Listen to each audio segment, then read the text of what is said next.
Good afternoon, everybody. It is late in the day, and people are already kind of packing up and stuff, and we're thankful that you joined us all. So, as you can see, it's standing room only in here, right? So, is that a phrase that British people use? Okay. Just want to make sure. If I'm off and I'm mixing up my phrases, please let me know. But yeah, we are excited to be here. Really quick, show of hands before we jump in. How many of you are operators? Okay. How many of you are investors? Okay. Owners? Okay. Vendors or industry partners? Okay. Association folks? Okay. I miss anybody else? Media? Media? Yeah, we got media. Yeah. Okay, awesome. Okay, kind of gives us a good idea because obviously the topic, View from America, top issues for the apartment sector heading in 2023 could be very big and very broad. So we want to kind of tailor this information as we go through it to best align with what you're looking for. So if you could, the next few minutes, just kind of think of some things. It's a small group. We can make this conversational. Think of some things that you want to learn more about as it pertains to the U.S. apartment industry because we make a lot of mistakes. And hopefully you don't have to make those mistakes that we already did, for that. So why don't we jump into introductions? Paul, you want to introduce yourself? Sure, yeah. My name is Paula Munger. I'm the AVP of Research for the National Apartment Association. We tackle topics that are important to the industry.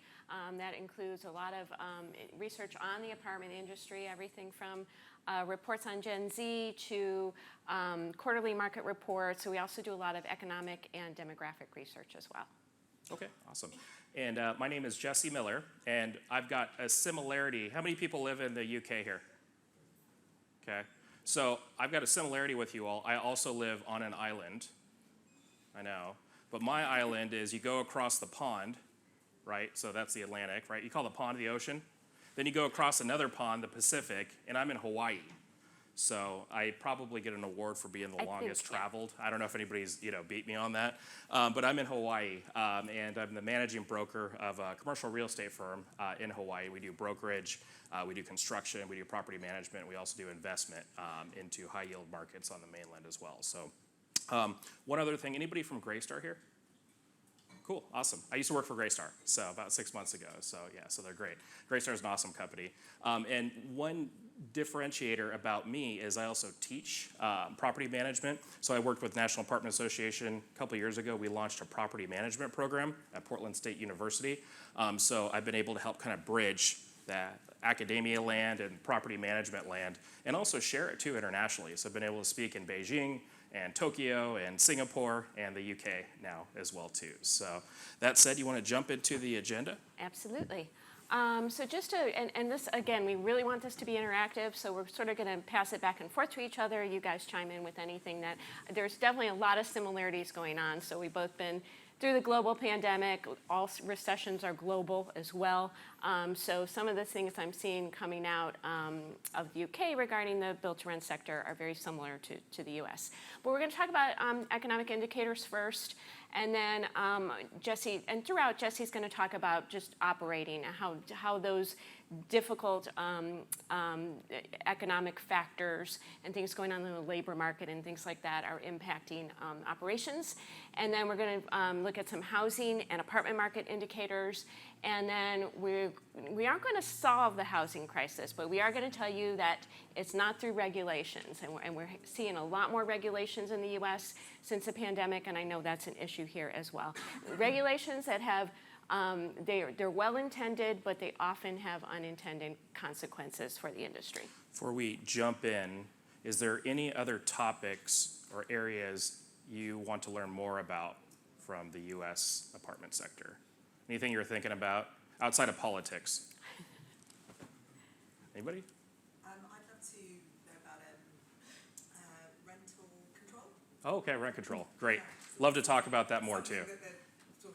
We will hit that, and I'll actually give you advice on how to hopefully kind of prevent that, because my state was one of the first states to roll it out. Actually, the first state in the U.S. to roll it out. So thank you for that. Anything else? Okay, if you think of anything, let us know. Yeah, take it away. Just jump in. Okay, there's been a lot of talk about recession. Recession is looming. There's thoughts that the U.S. is already in recession now, or that is coming up. And one of the things that really more of a rule of thumb is to negative quarters of gross domestic product. And we had that in the US in the first and second quarter of 2022. The agency, National Bureau of Economic Research, who actually calls recessions, doesn't look at GDP. They look at these 7 indicators. So that's what I'm watching when I'm looking at whether or not we're in recession.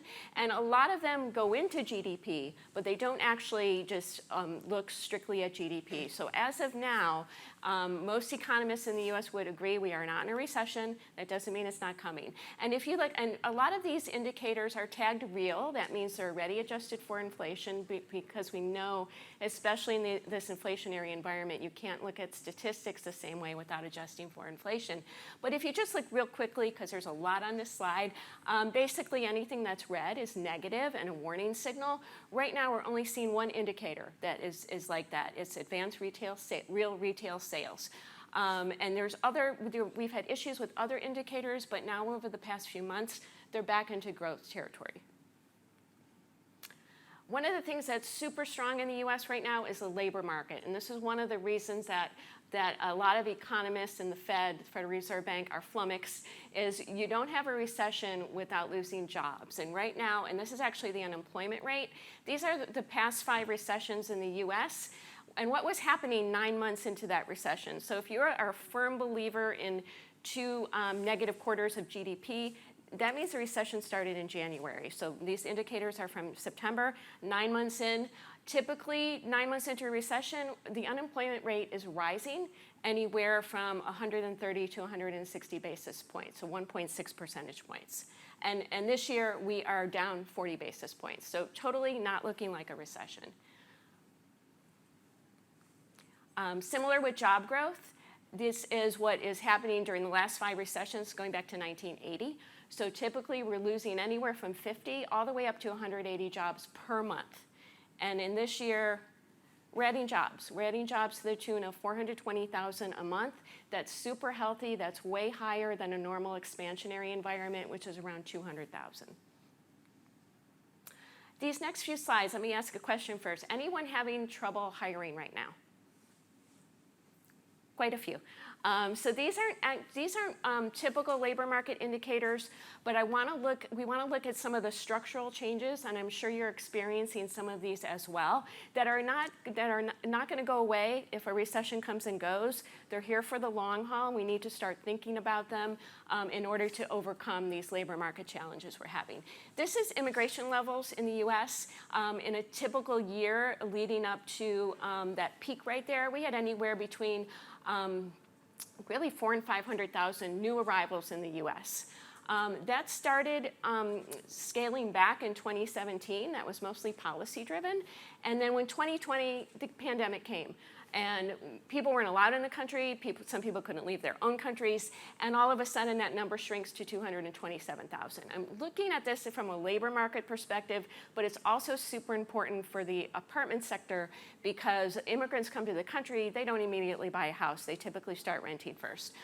So this also is impacting our industry.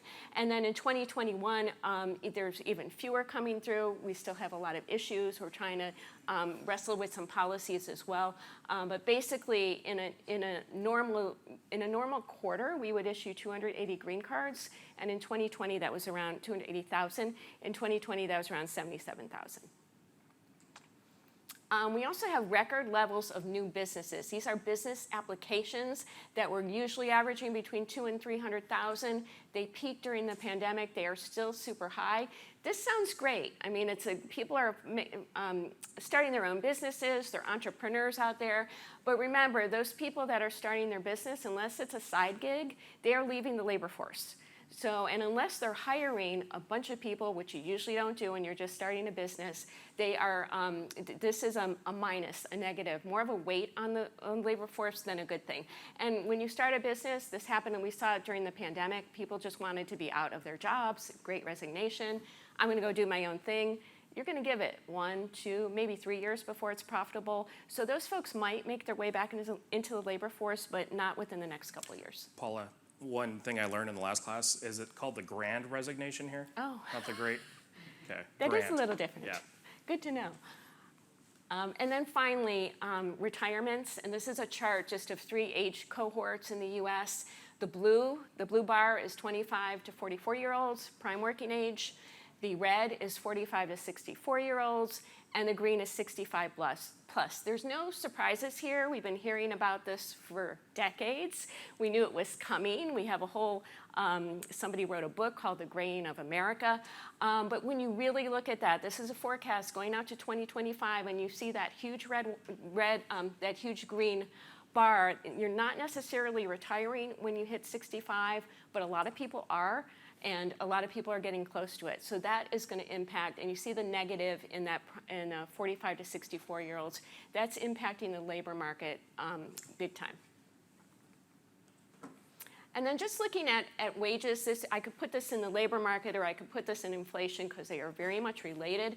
We are seeing very high wage growth in the US right now. This actually breaks it down by income quartiles. So the good news is we are seeing the lowest wage workers earning the biggest increases. However, it's not enough to keep up with inflation right now. And this is a chart of consumer and business sentiment. The red line is consumer sentiment. The blue is small business optimism.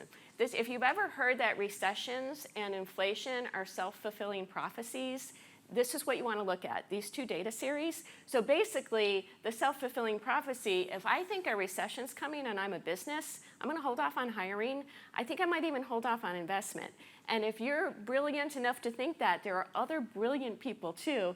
And if that many businesses do that, we do drive ourselves into a recession. It's the same on the consumer sentiment side. I'm holding off moving. I'm holding off buying something because I don't know what's coming and I think I might get laid off. And then that just exacerbates, and eventually so that's what that whole self-fulfilling prophecy comes from. And this is really, that consumer sentiment is the lowest it's been in history in the US. This University of Michigan started tracking it in the late 70s. It's lower than even the Great Recession of 2007-8. So consumers really down in the dumps. I have a chart that plots this against gas prices. So gas prices make up 3% of an average consumer's budget, 3%.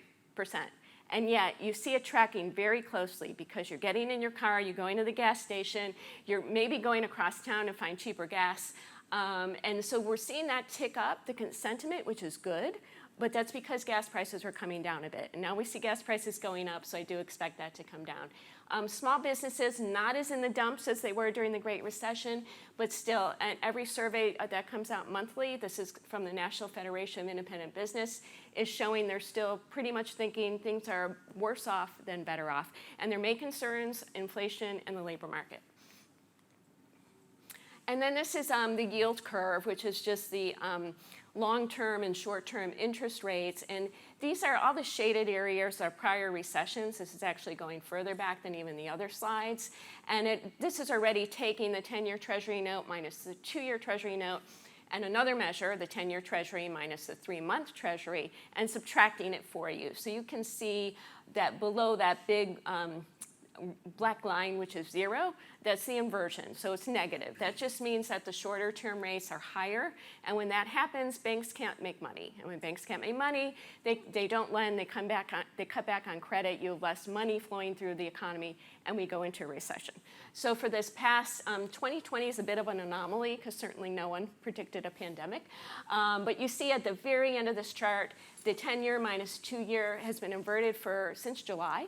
So that's a bit alarming. The other measure just inverted around about 3 weeks ago. So I am watching that closely because if we see that still stay below the black line, we are probably having a recession coming on. And then this is just a smattering of forecasts from both our central bank and some private sector and public sector organizations. And basically, it's, these forecasts come out quarterly. Every successive quarter throughout 2022 has been downgraded.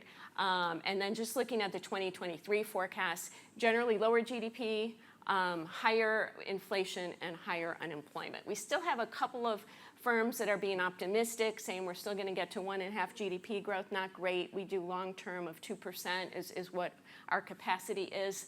And inflation rates really on the optimistic side, but hopefully we will see those come to pass. Jesse. So is anybody, now that you've seen the numbers, feeling better about working here in the UK with all the problems that we have? No, so thank you for that information. Yeah, so it's a mixed bag. And, we like to be optimistic because I think, as you all know, the residential industry is very, very strong.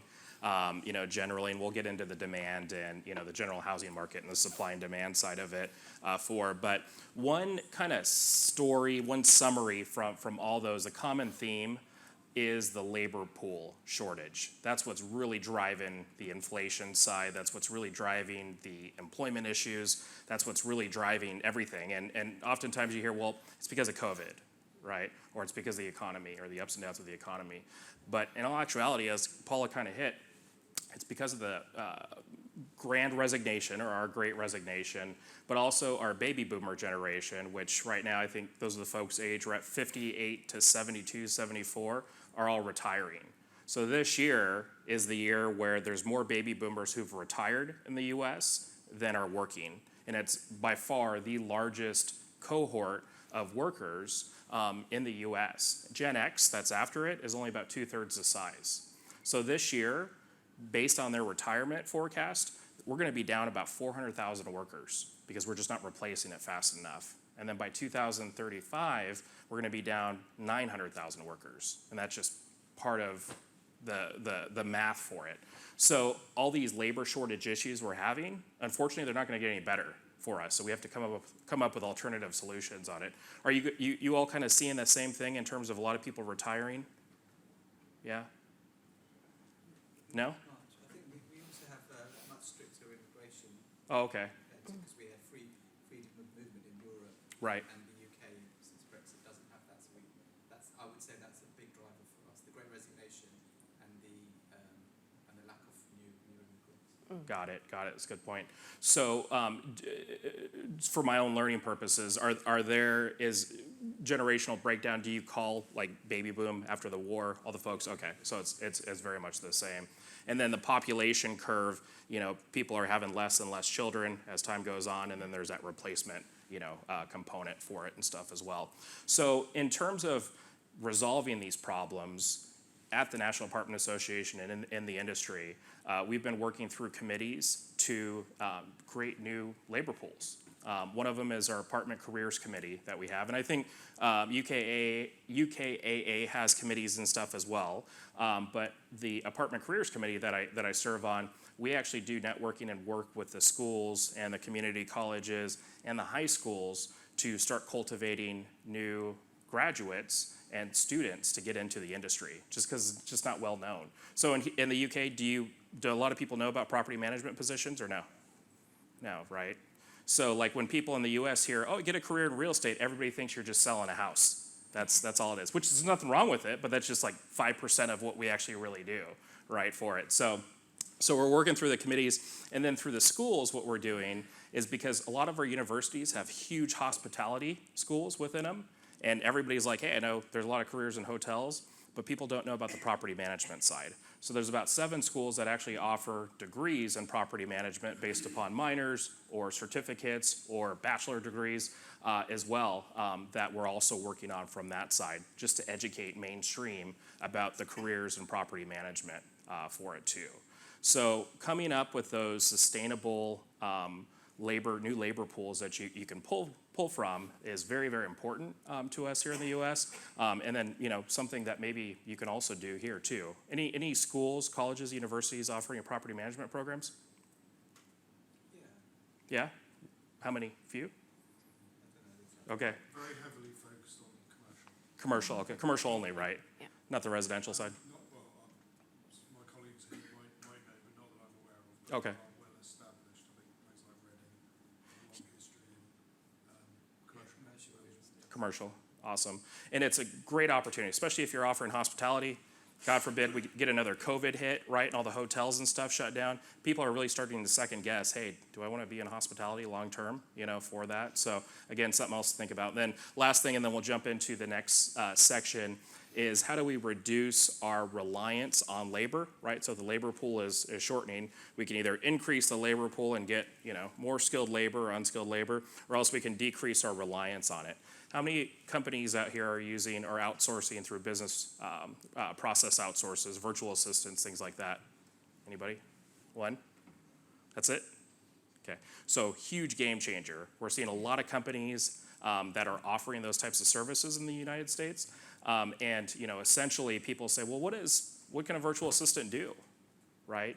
I mean, basically the stuff that we've looked at and I've changed within the companies that I've worked at, they can essentially do almost everything except physical site inspections, practice law, and give you tax advice for it. So huge game changer. And it's getting to a point now where if you're not doing it, you're missing the bus, in that sense. So something to think about as well too. But something that's really common in the U.S. with those types of services and stuff. And then really quick, I'll touch on artificial intelligence. By 2025, 95% of customer service is going to be powered by artificial intelligence. So that's another thing in the U.S. too that is helping us reduce our reliance on the labor pool that's shortening. So, cool. Yeah. Sorry, the virtual labour, are you getting that from within the US or? No, it's outsourced. Yeah. So Mexico, Philippines. Basically, some companies will go through and they'll hire globally, and other companies will use platforms like Upwork or Fiverr and things like that as well too to outsource. But very, very great way to cut back on administrative costs and pay 1/3 or 1/4 of the typical wage costs for it. Especially with all the technology with Zoom and MS Teams, everybody's accustomed to with COVID. Great opportunity for savings. So something to think about. Okay, take it away. All right, we're going to take a look at some housing market indicators. Really, the for sale housing market over the past few months has shown it's kind of the weak link in the economy right now. And these are just a few indicators, and they're really focused within the past year because we've seen so many changes.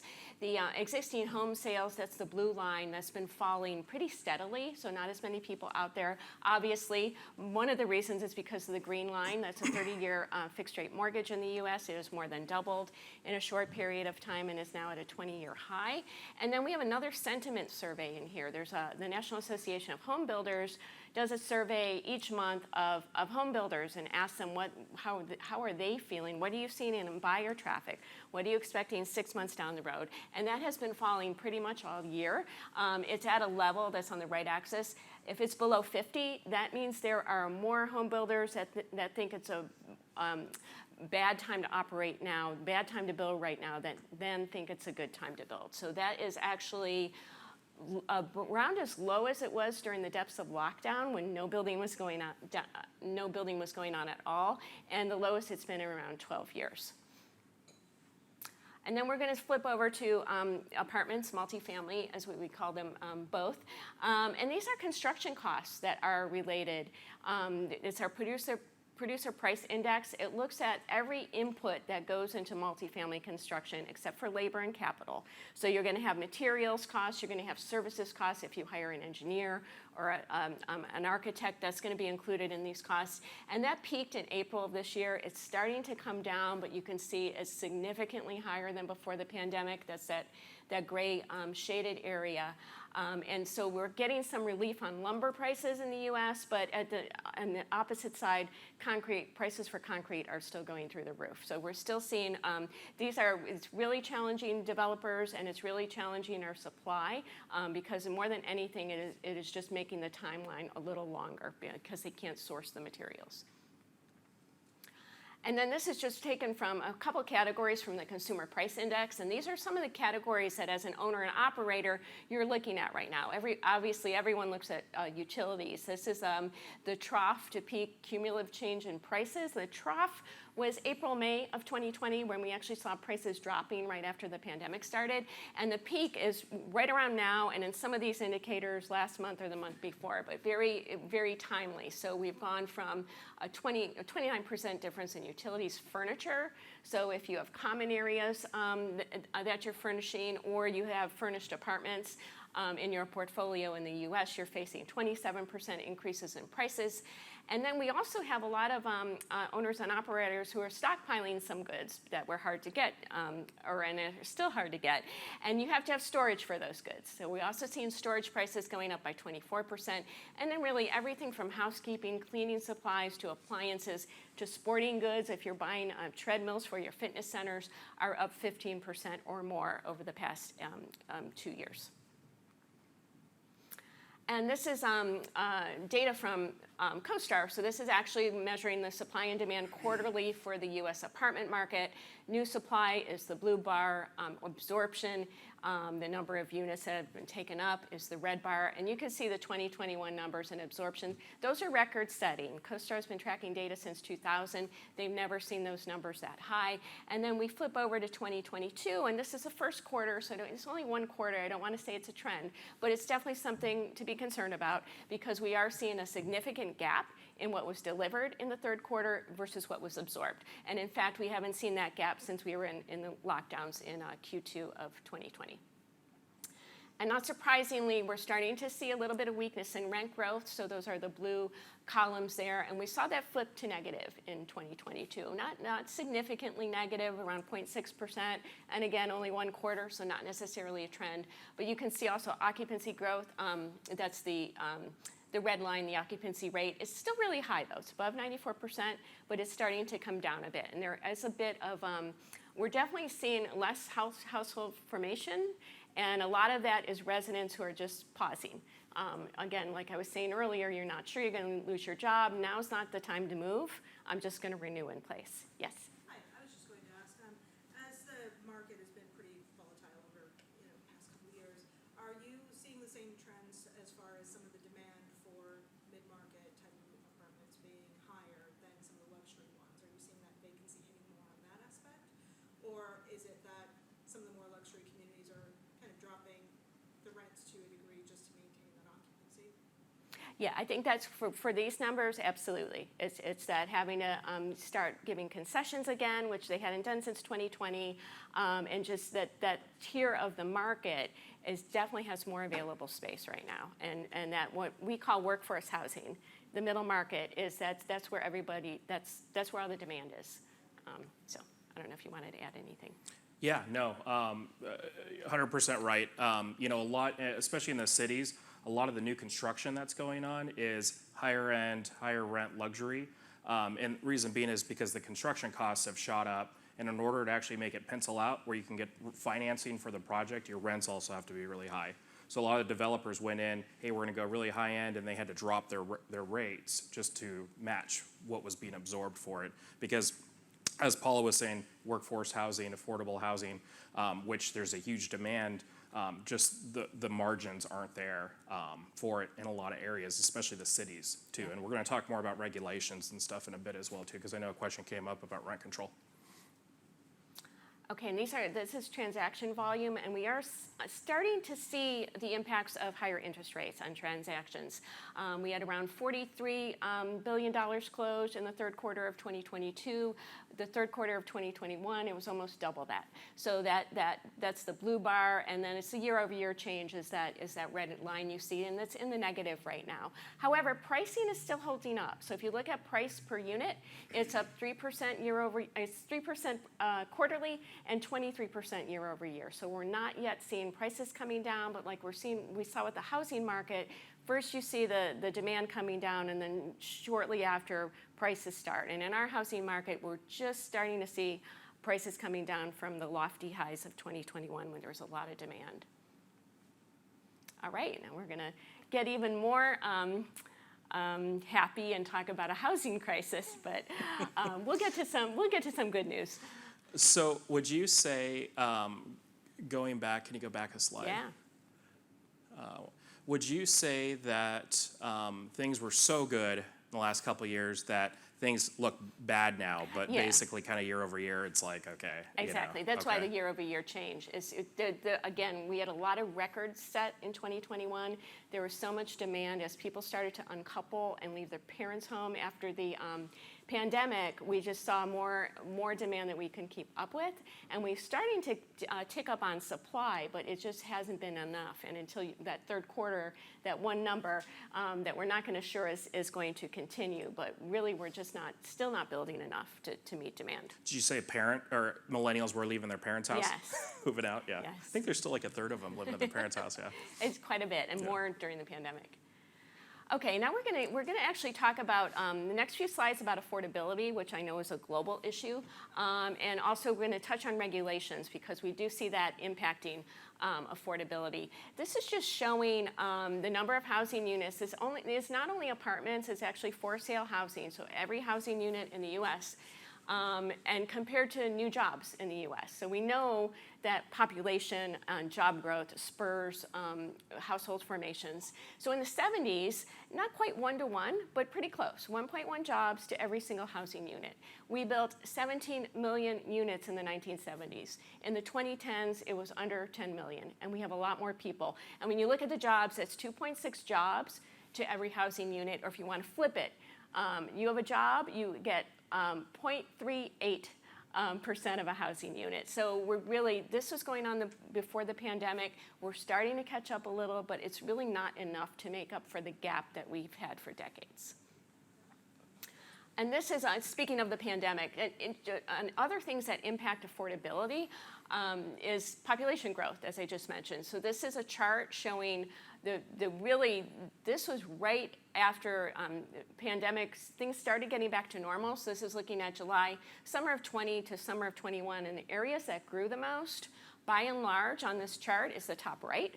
Those are always also areas with the highest rent growth. So you have, and in the US, places like Boise, Idaho, because of work from home, you could leave your job in Silicon Valley and San Francisco and spend a fraction of the money for rent in Boise, Idaho. So we saw a lot of that. We're still seeing a lot of movement to smaller cities. And what happens, though, is Boise had rent growth of 35%. So these areas that people move to because they were more affordable, because of all the demand and lack of supply, they're starting to have affordability issues as well. And we also had a lot of people leaving cities. So you can see in the lower left, those are cities that lost population, California, New York, LA, Chicago.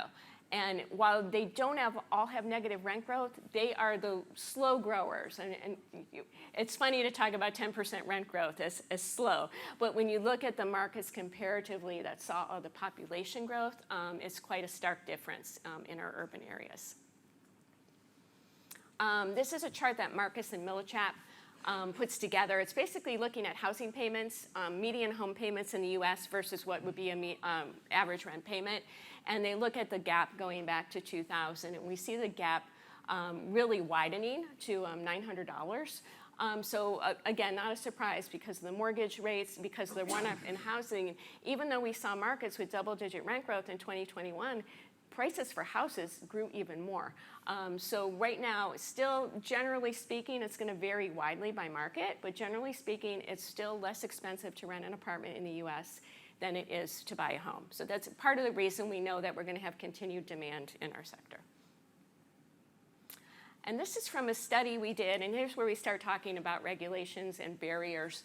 We did this study in 2019, 2020, updated it for a few markets in 2020, and it basically was a survey of developers, investors, and also government employees who work in planning departments. So the public sector was part of this survey, and we asked about how long does it take to get a project approved? What are the zoning requirements? Tell us about community opposition, what we call NIMBYism, not in my backyard. And what about land costs and land availability and construction costs? And we rolled that up into an index. So on this index, basically the higher the index, the red, the harder it is to build apartments, and the easier to build are on those lower right. And on the vertical axis, that's the gap in income that's required. If you're making the median income in a place like New York, you need to make double that income in order to afford the median rent. So these are all the markets that either have rent control or other adverse housing policy that ultimately, while they're well-intentioned, end up impacting affordability. And then just to talk about regulations and legislation in the US, this has got a lot of, kind of a busy chart, but basically these are all the bills that have been introduced either at the national level in the US or at the state and local level, and not necessarily passed, but the bills enacted are those red lines. And the point of this chart is to look at 2021. So during the pandemic, we had things like eviction moratoriums and other adverse policies that, again, were in place for a reason because we were going through the pandemic.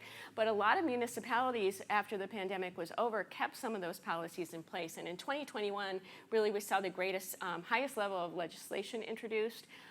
Again, typically well-intentioned, but often not having the consequences it's meant to, like rent control, for instance, benefiting people with higher incomes than those people that it's supposed to benefit in the first place. Rent control, we did a whole study on it, on the impacts, and it's been studied by economists for decades, but basically it impacts supply. You don't want to build if you know you can't raise your rents to meet your costs. It impacts maintenance because you might not want to invest in those properties that are under rent control, and generally just has the opposite effect of taking supply off the market so that rents in other buildings go up as well.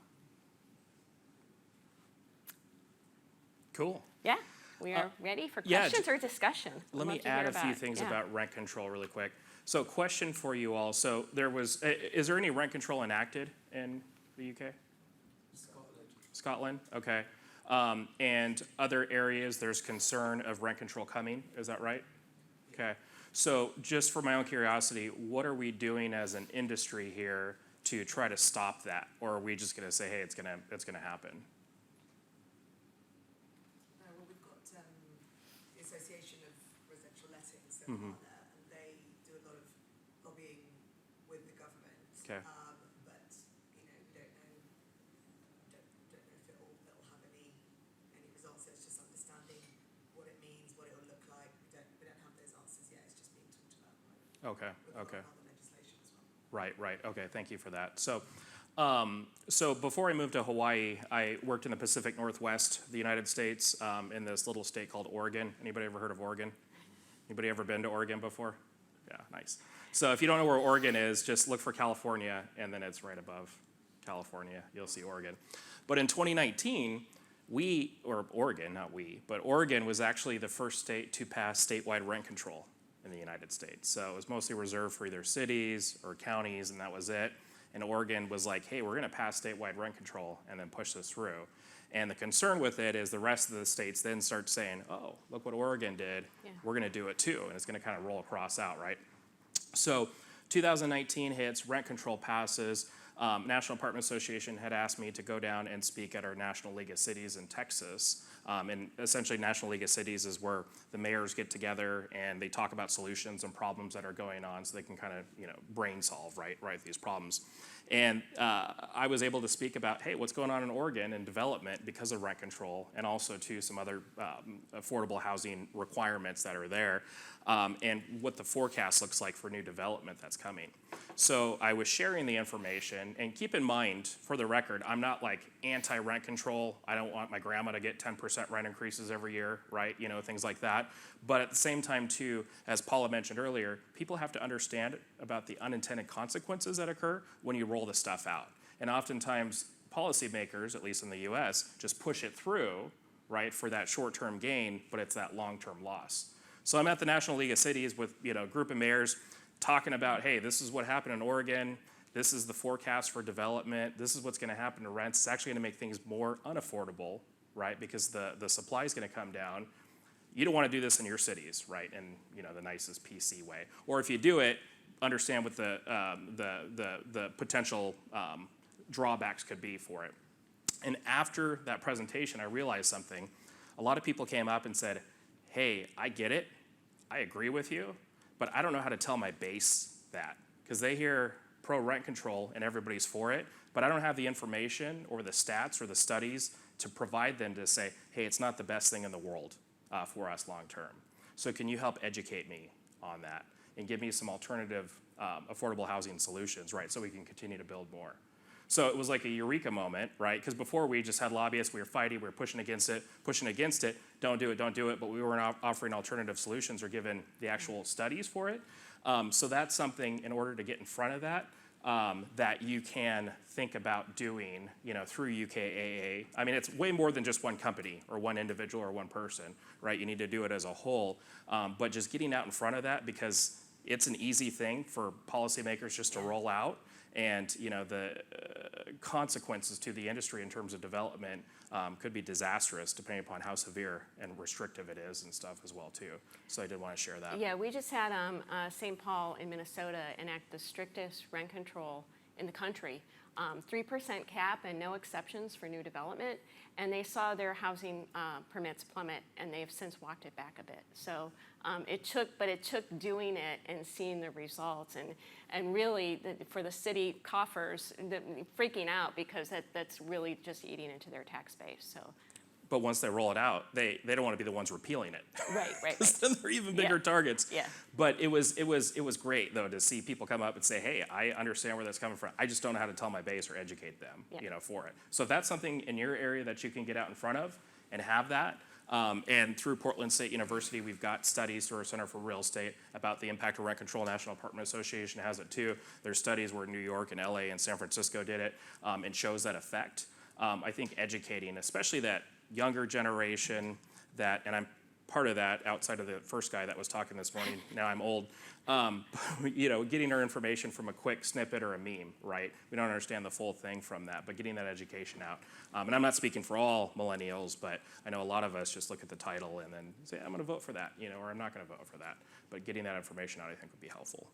I think we're about wrapped up. At the end of time. Yeah, our emails are up here if you've got questions, absolutely. so feel free to reach out. And thank you all very much for joining thanks us. for hearing about America. Yeah, thank you. Appreciate it.